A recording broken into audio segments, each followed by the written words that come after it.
Olá! Nesta videoaula falaremos sobre a comunicação SPI e o seu uso na implementação de uma aplicação capaz de se comunicar com o conversor analógico digital de 12 bits MCP3201.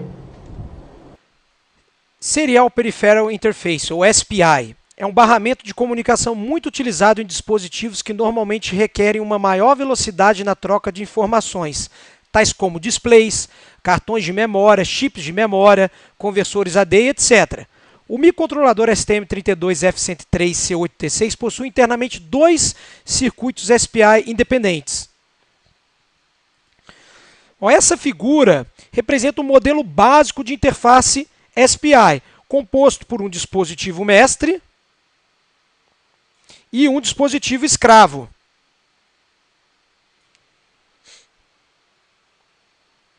Que em nosso exemplo, o dispositivo mestre será o microcontrolador STM32F103C8 e o dispositivo escravo será o nosso integrado MCP3201. Toda a rede SPI é composta por um dispositivo mestre e um ou mais dispositivos escravos. Nós temos algumas linhas de dados aqui de comunicação muito importantes. A linha primeira que a gente vai ver aqui é a linha Slave Select. A linha Slave Select, que vai sempre aqui da direção do mestre para os dispositivos escravos, né? Ela é responsável pela seleção de um determinado escravo. Quando o mestre seleciona um determinado escravo, este pode enviar os dados para o escravo através da linha MOSI, que vem de Master Output Slave Input, né? Ele envia como saída do mestre e entrada do escravo. E ele pode receber os dados do escravo através da linha MISO, que vem de Master Input Slave Output. Todos esses dados, tanto da MISO quanto da MOSI, eles são sincronizados. A garantia do sincronismo dele é através da linha de clock SCK.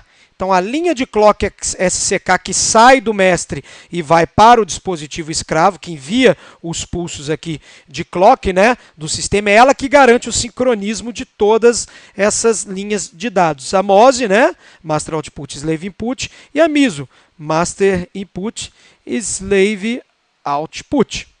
Bom, por possuir linhas independentes, MISO e MOSI, né, o envio e recebimento de dados pelo barramento SPI ele pode ocorrer simultaneamente. Então a gente tem aqui as duas vias de comunicação podendo ser estabelecidas de forma simultânea. Isso é bem interessante. A transferência dos dados ocorre normalmente byte a byte, ou seja, a cada transferência a linha de clock, S-clock, deve gerar 8 pulsos de clock responsáveis por sincronizar cada um dos 8 bits transmitidos. Então nós temos aqui, num exemplo aqui, né, extraído do próprio datasheet do nosso microcontrolador, como é que é o funcionamento no momento que a gente habilita um determinado escravo, né, através da saída NSS, né, e como que é o funcionamento, a comunicação aqui dos nossos bits de dados, tanto na linha MOSI, né, MISO, né, Master Input Slave Output, quanto na linha MOSI, Master Output Slave Input. Vamos então falar aí do MCP3201 e suas principais características. Ele possui um range aí de alimentação de 2,7 a 5,5 volts, a amostragem máxima de 100 kS por segundo quando trabalhando aí com 5 volts, uma amostragem máxima de 50 kS por segundo aí quando trabalhando com VDD igual a 2,7 volts, né? E aí uma resolução de 12 bits. Vamos mostrar agora no esquema elétrico, né, como que esse cara ele funciona aqui, como que ele está posicionado aqui no nosso esquemático, na nossa placa de desenvolvimento. Bom, então nós temos aqui o nosso conversor analógico digital aqui, representado aqui através deste bloco aqui, né, no bloco do conversor AD. Ele tem aqui então os três pinos, né, as 3 portas de comunicação com o nosso microcontrolador, o NSS para habilitação desse dispositivo, né? a porta MISO, Master Input Slave Output, e a porta de clocks, né, o pino de clock. Por que ele não tem o pino MOSI, Master Output, Slave Output? Porque não é necessário nenhuma configuração partindo do microcontrolador, do mestre da rede, para o escravo. Esse cara, ele tem apenas a seguinte função: a cada vez que o mestre, né, que o microcontrolador manda os pulsos de clock para esse dispositivo, ele vai e envia como resposta aos pulsos de clock o valor aí de leitura, né, da conversão analógica digital de sua entrada. É muito simples o funcionamento desse cara. Todas essas portas aqui, a nossa porta de clock, a nossa porta MISO, né, e de dados, né, e também de habilitação do NSS, são acessadas aqui, se a gente observar, pelos jumpers. O jumper J18, através do J18 nós configuramos o NSS do conversor analógico digital para a porta PB2, né? A partir daí do jumper 19, nós configuramos aí o clock do conversor analógico digital para a porta PB13, né? O MISO do conversor analógico digital para a porta PB14. E se tivesse, no caso aqui, um MOSI, né, a gente poderia configurar, aqui a gente só deixou rotulado, né, um MOSI para a porta PB15. Quando a gente for mostrar o nosso chip de memória, a nossa memória flash, aí sim nós temos que utilizar a porta MOSI. Lá na placa de desenvolvimento, então, é muito importante nós posicionarmos aqui os nossos jumpers, esses jumpers que eu acabei de falar, na posição conversor AD, para que seja o funcionamento correto. Bom, aqui nessa figura, então, nós temos aqui o diagrama em blocos interno do nosso MCP3201. Como o conversor AD apenas envia o valor analógico, como que a gente disse, né, através da linha de saída D-out, ele não possui nenhum canal de entrada de dados. Então, nós não utilizamos a linha MOSI. Assim, a leitura é feita através apenas da linha MISO, durante o envio dos pulsos de clock através da linha S-Clock. Então, aqui nós temos um diagrama lógico que mostra como o conversor AD envia o valor analógico em sua saída D-out. Né? Então, a saída D-out do nosso conversor MCP3201, ela é conectada à linha MISO do nosso microcontrolador, Master Input Slave Output. Então, observe que a partir do recebimento de pulsos de clock, né, e é lógico, né, além do recebimento dos pulsos de clock, nós temos que colocar um nível lógico baixo, né, na porta CS, né, de Chip Select do MCP3201. Então, habilitando o conversor analógico digital e começando a enviar aí o clock, né, através do seu barramento, esse conversor analógico digital, ele começa então a enviar aí os bits que representam aquela conversão. Então, como ele é um conversor de 12 bits, né, a parte mais significativa aqui, esses 3 maiores bits que a gente tem aqui, a gente simplesmente desconsidera, né, esses bits. E a gente considera aqui do B11, né, ao B0. Veja que esse integrado, ele envia o bit B1 aqui mais uma vez, né? Então a gente vai ter que lá na nossa aplicação também eliminar, desconsiderar esse bit B1 aqui e pegar apenas aqui do nosso B0, né, do segundo bit que nós temos aqui, né, até o nosso B11. Bom, vamos então à nossa pasta de exemplos. Esse é o exemplo 26. Mais uma vez nós temos então apenas o arquivo fonte, nenhuma biblioteca adicional nova aí, né, desenvolvida. Vamos então abrir Cocox, deletar o projeto anterior, né?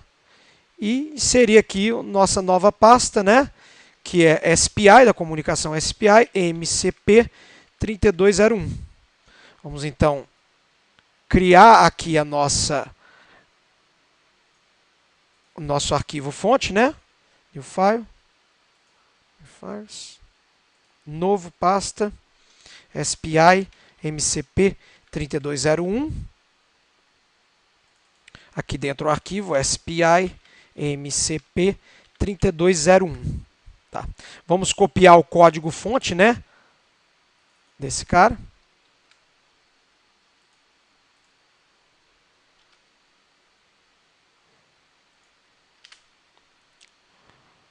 E já observamos aqui que é necessário incluir uma nova biblioteca aqui. a biblioteca de periféricos, né, chamada SPI. Vamos lá no nosso repositório e vamos incluir então a biblioteca SPI. Muito bem, incluso, sumiu o erro. Vamos explicar o funcionamento então desse nosso programinha aqui. Mais uma vez nós temos aqui a criação, aqui nós criamos as funções para a leitura, né, do nosso MCP3201 diretamente aqui no arquivo fonte principal. Tanto uma função para inicialização do periférico, quanto uma função aqui para a leitura em si, né, para transferência aí do clock, né, e a execução da leitura aí do valor aí analógico do nosso conversor. Bom, então vamos explicar aqui individualmente cada uma dessas funções aqui, né, para a configuração e leitura do MCP3201. Essa aplicação agora, ela combina porta serial, display LCD e o conversor analógico MCP3201, com o objetivo de apresentar o valor atual de tensão ajustado no potenciômetro R18 da placa de desenvolvimento, que é esse potenciômetro aqui.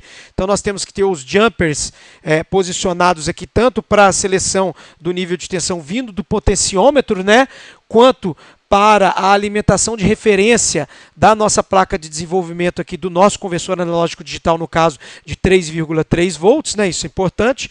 Então vamos aqui entender aqui um pouquinho dessa aplicação. A função init, né? Simplesmente o que ela faz? Ela configura o periférico SPI2, né? A nossa porta SPI2. E para isso nós temos 4 pinos aqui de porta SPI. Nos pinos 13 e 15, esses pinos eles são configurados como Alternate Function Push-Pull.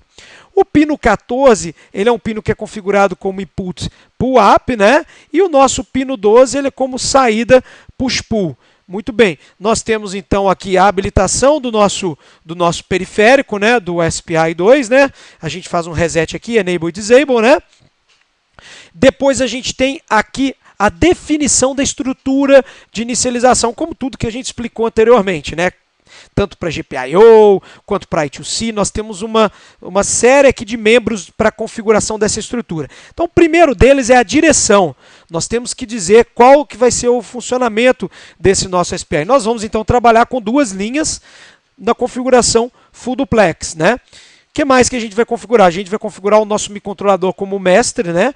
Como mode mestre. Então ele vai estar sendo configurado aqui como mestre da rede. Nós vamos configurar o tamanho dos dados como 8 bits. É possível também configurar como 16 bits, né? Enviar de 16 bits de uma vez na nossa SPI. Nós vamos configurar a polaridade do nosso clock. Tá? Então, para isso, nós vamos configurar a polaridade como baixo, ele vai pegar na borda de descida do nosso clock.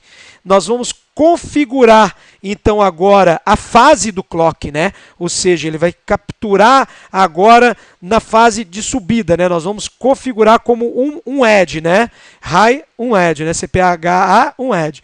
Vamos configurar também agora, muito importante, a linha de habilitação do nosso escravo vai ser habilitada por software, né? Então nós não vamos utilizar o periférico interno do microcontrolador de SPI para habilitação. Nós vamos utilizar uma função normal de GPIO para habilitação do nosso periférico aí, no caso, né, do nosso MCP3201, para habilitação dele.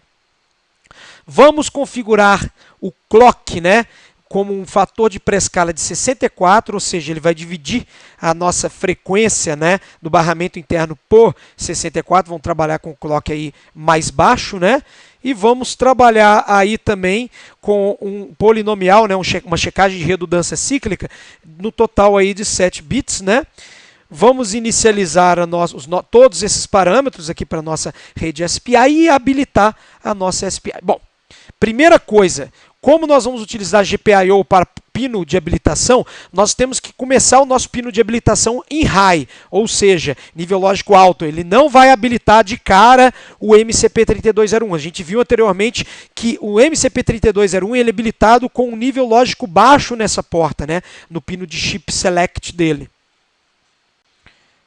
A próxima função aqui, muito simples, é a função para poder enviar ali, no caso, os 16 bits de clock, né, os 16 períodos de clock, e fazer a leitura ali dos 16 bits que contém a informação dos 12 bits aí do nosso conversor analógico digital. Então, para isso, né, a gente faz aqui uma habilitação, envia aqui via SPI, né, um TX-Data, né? Então, a gente tem já uma função própria para isso, de envio de dados, que é a SPI I2S Send Data, né? Ela vai enviar essa informação, né, para o clock, né? Ela vai gerar o clock na nossa porta SPI e nós aguardamos aqui, então, o que? Nós vamos aguardar aqui a chegada, né, do flag que indica que foi feito o recebimento dos dados através do pino MISO, né, Master Input e Slave Output. Recebendo todos esses dados, nós escrevemos esses dados em RxData, né, na nossa variável de 8 bits aqui, RxData. Então, cada vez que a gente chama essa funçãozinha aqui, nós fazemos aqui uma leitura dos 8 bits, né, de dados do nosso MCP3201. Então, para se fazer a leitura aí dos 16 bits de dados que vai conter aí a informação para a gente aí do nosso conversor analógico digital, nós temos que chamar essa função aqui duas vezes. Primeira vez ela vai ler a parte mais significativa e a segunda vez ela vai ler a parte menos significativa. Bom, a função principal, né, o programa principal, a habilitação dos clocks, inicialização aí das rotinas de atraso, da nossa porta serial, habilitação do LCD, liga o nosso LCD, inicializa o MCP3201. A gente dá um delay aqui para estabilização e de cara, o que nós fazemos aqui a cada 1 segundo, né, nesse loop? Primeiro, nós colocamos a saída NSS em nível lógico baixo para habilitar o nosso MCP3201. Para isso, nós utilizamos a função GPIO Reset Bits, né, para o pino 12, que é o pino de NSS, né? Então, o que a gente faz? Primeiro, a gente lê a parte mais significativa, através do MCP3201 Transfer, né? Nós enviamos 00, né, aqui inicialmente, só para poder enviar o clock, né, os 8 períodos de clock, e essa função ela retorna para a gente esses 8 bits de dados, que é a parte mais significativa do conversor analógico digital. Pegamos esse resultado, né, que a gente está numa variável de 16 bits, e fazemos um deslocamento de 8 bits para a esquerda, ou seja, jogamos esse valor de 8 bits para os 8 bits superiores, para a nossa parte mais significativa.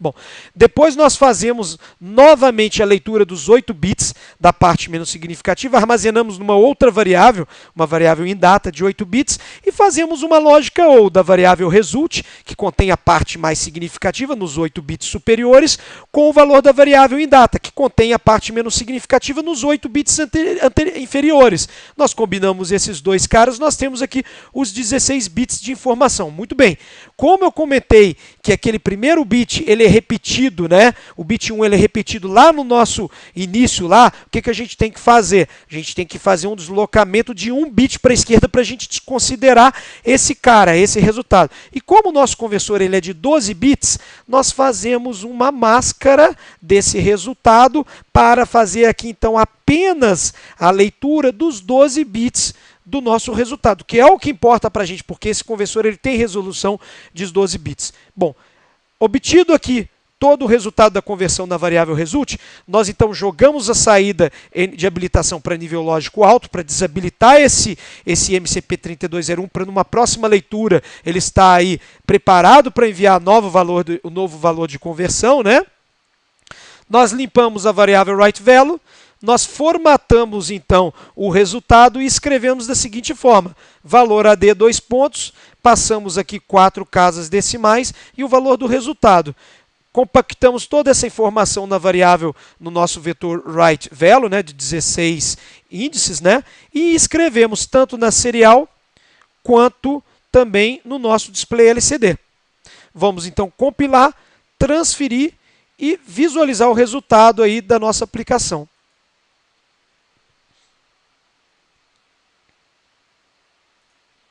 Vou apagar o terminal serial da aplicação anterior, né? Aí ele está funcionando ainda com a aplicação anterior.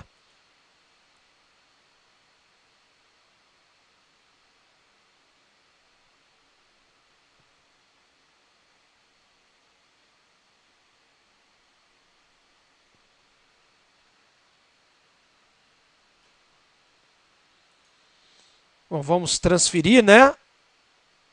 E visualizar os resultados. Bom, a gente já pode ver de cara, tanto na porta serial quanto na placa de desenvolvimento, o valor do potenciômetro neste momento, do valor analógico do potenciômetro nesse momento, que é o valor 921 decimal.